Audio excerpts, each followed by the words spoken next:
Economic ہٹ مین، بہت سارے لوگ کہتے ہیں، آپ خاص طور پہ کہتے رہیں، آپ ہمیشہ وارن کرتے رہیں کہ باہر سے آئیں نقصان پہنچا رہے ہیں، کسی نے نہیں سنا۔ اچھا ڈاکٹر صاحب، اتنی چیزیں ہیں، کہاں سے شروع کریں، کہاں پہ ختم کریں، تو بڑا مشکل ہے۔ اسپیسیفک میں بات پوچھتا ہوں، ٹھیک ہے یہ حکومت آئی، جس طرح لوگ کہتے ہیں جی کوئی ان کا ویژن ہوگا، کوئی مشن سٹیٹمنٹ ہوگی، کوئی پالیسی ہوگی ان کی، کوئی ہوم گراؤنڈ ڈیسیجن میکنگ ہوگی، وہ تو آپ صحیح کہہ رہے ہیں کہ وہ پولیٹیکل فائر فائٹنگ میں ہی پچھلی حکومت کا بھی وقت گزر گیا، ان کا بھی وقت گزر گیا۔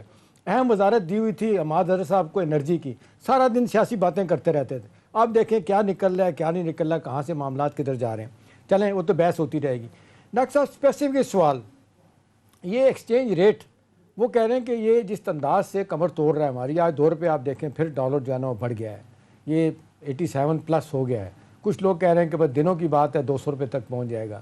یہ ایکسچینج ریٹ میکانزم کیا ہے آپ کے خیال میں؟ اب ظاہر ہے انفلوز تو ہمارے بہت کم ہیں، آؤٹ فلوز ہیں، جس کی وجہ سے معاملہ خراب ہو گیا، اور جس طرح سونیا کہہ رہی تھی نہیں ملا، کوئی سعودی عرب سے بھی، یو اے ای سے بھی، چائنا سے بھی امیدیں لگائی ہیں۔ وہ کہا جا رہا ہے اصل میں $600 ملین ہمارا ہے، باقی سارا پارک کیا ہوا ہے، 3.5 بلین چائنا کا، اور 3 بلین اپنا کیا کہتے ہیں سعودی عرب کا، 2 بلین یو اے ای کا، 1500 قطر کا۔ تو آپ کو کیا لگتا ہے کہ کیا آپ کیا کریں گے؟ آئی ایم ایف کا پروگرام چلیں، اچھی بات ہو گئی، $2 بلین ایڈیشنل آ جائیں گے۔ ابھی آپ کے خیال میں فوری طور پہ جو حکومت کر سکتی ہے وہ کیا کرنا چاہیے؟ اور ڈیفالٹ جو آپ نے وارن کر رہے ہیں، اس کو روکنے کے لیے آپ کو لگتا ہے کہ یہ حکومت کچھ کرے گی؟ بائی دی وے حکومت اب یہ کہنا شروع کر دیا، نواز شریف صاحب نے بھی وہاں سے خبریں آ رہی ہیں بڑا غلط ہو گیا ہے، ہمیں حکومت نہیں لینی چاہیے تھی۔ شہباز شریف صاحب نے اگلے دن پرائیویٹلی اخبار میں اس میں بات کی ہے کہ بھی گیم خراب ہو گیا، ہمیں نہیں آنا چاہیے تھا، اس کو نکالنے کی جلدی تھی، اب آنے کے بعد کوئی پالیسی نہیں ہے، کوئی پلان نہیں ہے۔ تو ابھی آپ کو کیا لگتا ہے، آپ جس طرح ملک کے لیے درد رکھتے ہیں، سوچتے ہیں، باتیں کرتے ہیں، کیا ایڈوائز کریں گے فوری طور پہ کیا کریں ایکسچینج ریٹ بہتر کرنے کے لیے؟ دیکھیں ان سب کا روٹ کاز جو ہے نا وہ سیاسی عدم استحکام ہے۔ میں سیاسی آدمی نہیں ہوں، لیکن میں پاکستان کی خاطر آج پہلی مرتبہ فرسٹ ٹائم میں سیاست پہ یہ بات کرتا ہوں جی پلیز، جو مجھے نہیں کرنا چاہیے، لیکن میں ملک کو جس طریقے سے جس طرف جا رہا ہے میں مجبور ہو گیا ہوں کہ اکنامکس سے ہٹ کے سیاست کی بات کروں۔ دیکھیں اس وقت ہمیں کیا چاہیے، میں اپنے پرائم منسٹر جو موجودہ پرائم منسٹر ہیں ان سے یہ کہوں گا کہ آپ یہ اعلان کریں کہ جون کے 2 یا 3 جون کو میں نے بجٹ پیش کر دینا ہے پارلیمنٹ میں، وہاں کوئی اپوزیشن نہیں ہے کہ تقریریں ہوں گی، میں ہفتے دن میں بجٹ کو پاس کراتا ہوں، 10 یا 12 جون تک بجٹ کو پاس کرانے کے بعد میں اس پارلیمنٹ کو ڈیزالو کرتا ہوں، کیبنٹ کو ڈیزالو کرتا ہوں، اور ایک کیئر ٹیکر گورنمنٹ میں بناتا ہوں۔ میں اس سلسلے میں عمران خان صاحب سے اپیل کروں گا کہ وہ 2 سے 3 نام کیئر ٹیکر کے لیے ہمیں بھیج دیں، تاکہ ان کا ویو لے کر ہمیں کیئر ٹیکر گورنمنٹ بناتے ہیں، اور 3 مہینے کے اندر میں آپ الیکشن کرا دیں۔ آپ دیکھیں گے کہ یہ پولیٹیکل ٹیمپریچر جو اس وقت آسمان پہ ہے اس زمین پہ آ جائے گا۔ ٹھیک صحیح، بالکل۔ اس کے بعد آپ پھر معاشی اس پہ آپ لگ جائیں، اپنا بجٹ پیش کر دیں، اور معاشی صورتحال پہ کیئر ٹیکر کیبنٹ جتنی جلدی آتی ہے اس کو کہیں کہ جی you are all powerful, take decisions.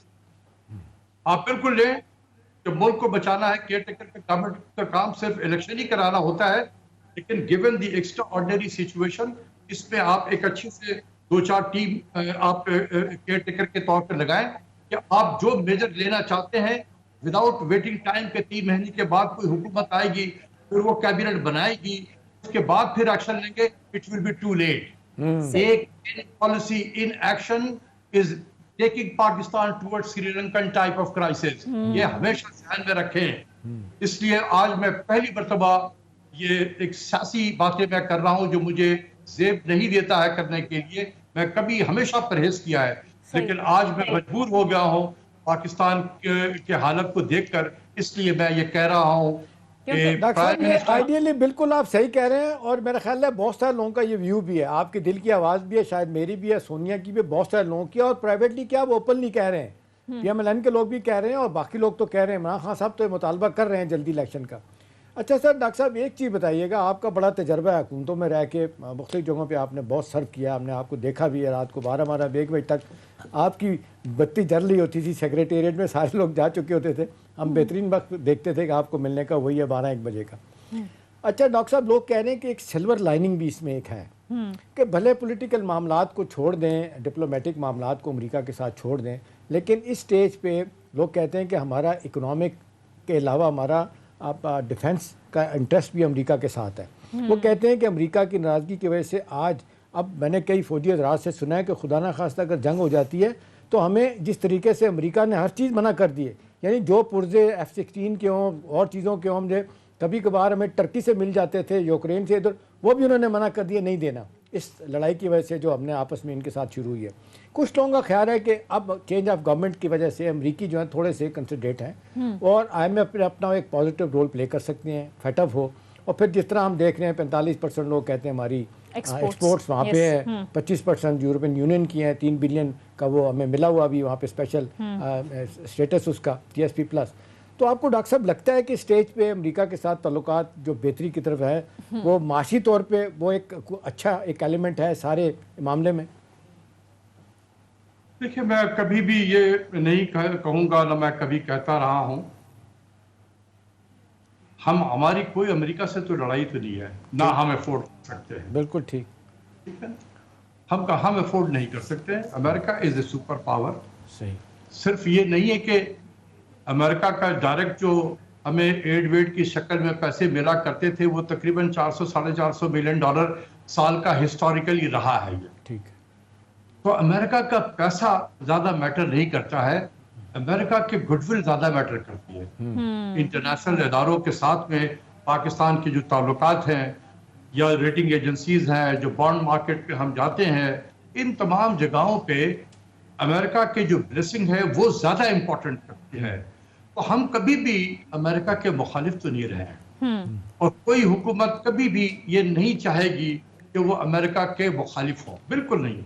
دیکھیں، اس وقت ایک انفارچونیٹ سے ایک انسیڈنٹ ہو گیا ہے، سب کچھ ہے، میرے خیال میں اس کو بھول کر ہمیں بیک ڈور سے ان کو یہ ایشورنس دلانی چاہیے کہ دیکھو یار، ہم تمہارے کبھی بھی مخالف نہیں تھے، ہم ہمیشہ تمہارے ساتھ ایک نان نیٹو ممبر الائی اسٹیٹس آپ نے ہمیں دیا ہوا تھا، اور اس وقت بھی ہم چائنا کے ساتھ ہمارے ایک اسٹریٹجک تعلقات رہے تھے۔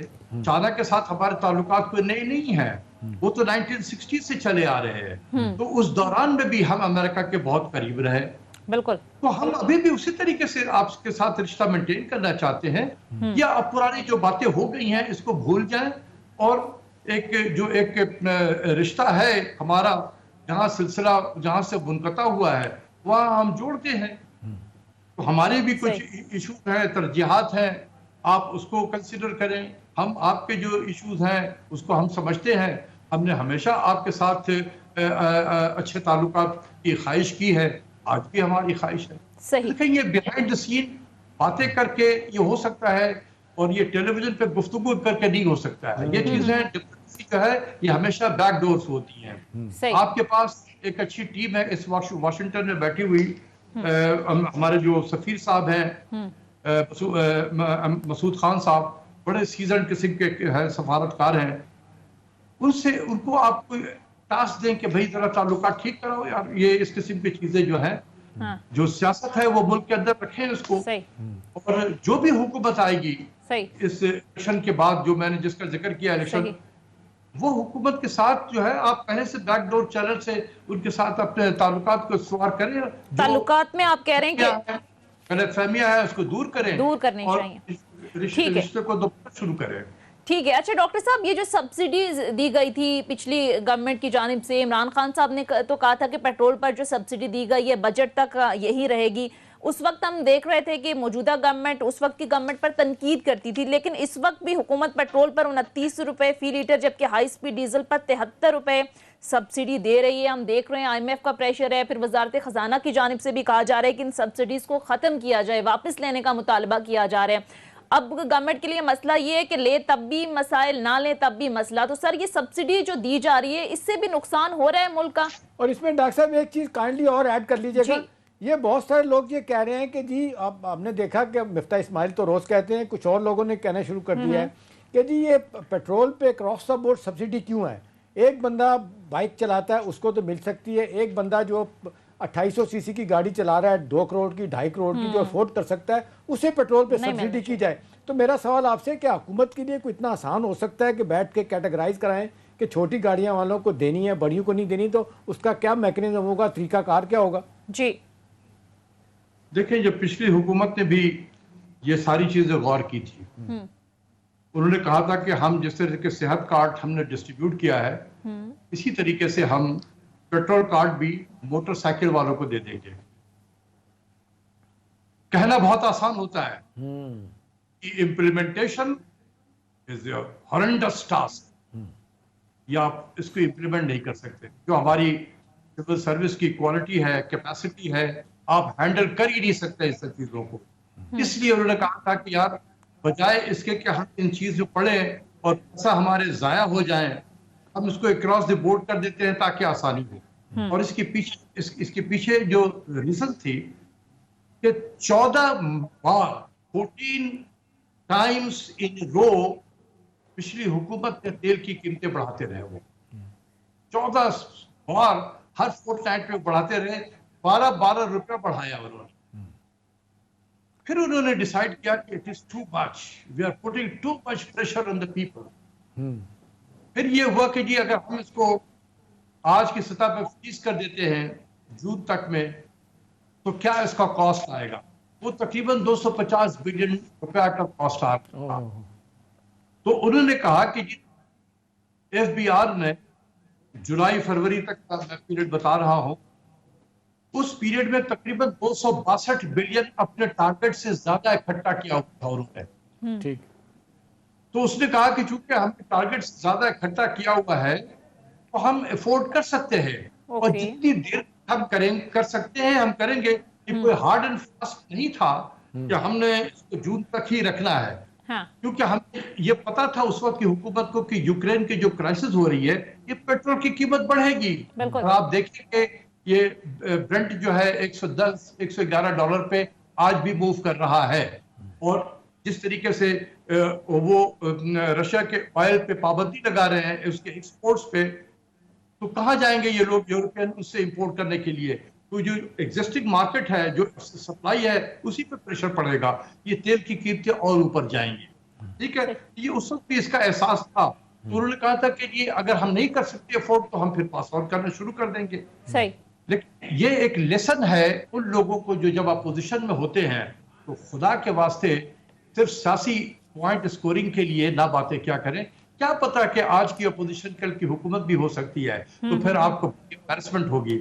آپ 1 اکتوبر 2021 کا ویڈیو نکال کے دیکھیں جس پہ ہمارے آج کے فائنانس منسٹر مفتاح اسماعیل صاحب نے کتنے سخت الفاظ استعمال کیے تھے. اس وقت گورنمنٹ 137 روپے پر لیٹر پہ لے کر گئی تھی اور انہوں نے کہا تھا کہ یہ تو تباہی ہو گئی ہے، کون اس کو برداشت کر سکتا ہے، یہ ہے وہ ہے. اور اب جب ان کی باری آئی ہے تو ان کو تو لگ رہا ہے کہ تو 200-250 روپے پیٹرول جائے گا ہمارا. تو اب پھنس گئے ہیں کہ کیونکہ لوگوں نے پرانا کلپ چلانا ہے.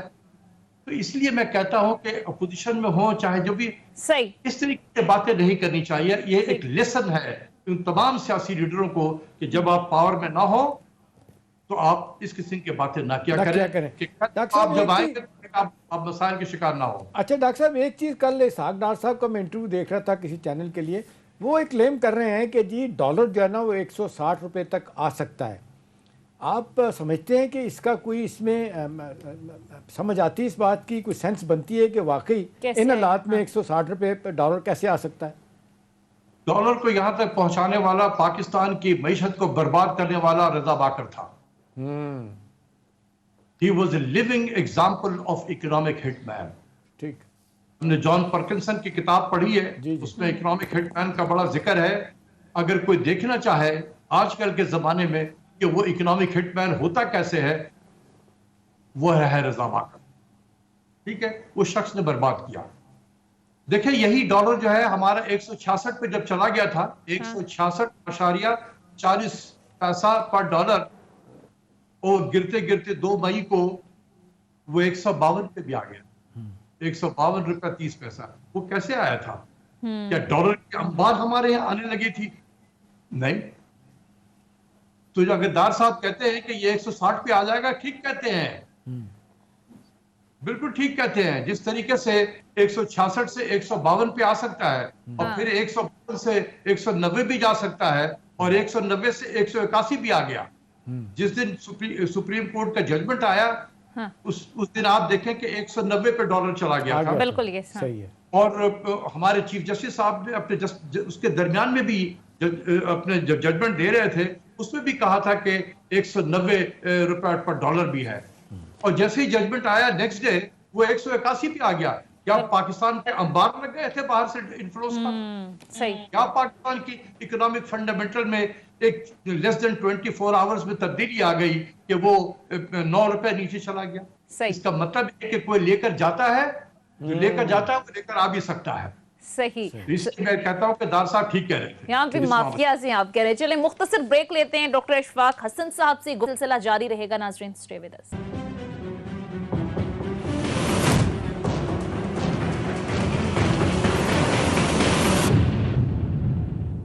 بریک کے بعد خوش آمدید. احتشام صاحب میں آپ کی طرف آؤں گی. ابھی ڈاکٹر صاحب جو بات کر رہے ہیں اس میں کہیں نہ کہیں کچھ بہتری کی امید تو نظر آ رہی ہے. آپ کو کیا لگتا ہے اس سارے سناریو میں؟ دیکھیں ایک بات تو ڈاکٹر صاحب کی بڑی وزن والی ہے، بڑے واضح بغیر وہ کہتے ہیں لفظ چبائے انہوں نے کہہ دی کہ ہمارے ملک میں ویسٹرن ٹیسٹ ہے. آپ دیکھ لیں شرافیہ کچھ کہیں جو بھی کہیں، بزنس کمیونٹی دیکھیں چھوٹے سے لے کے بڑے تک، کوئی کس کے لیے کام کر رہا ہے، کوئی کسی کے لیے کام کر رہا ہے. تو نتیجتاً یہ ہوتا ہے کہ پروسیس میں آپ سفر کرتے ہیں، ملک سفر کرتا ہے، اکانومی سفر کرتی ہے.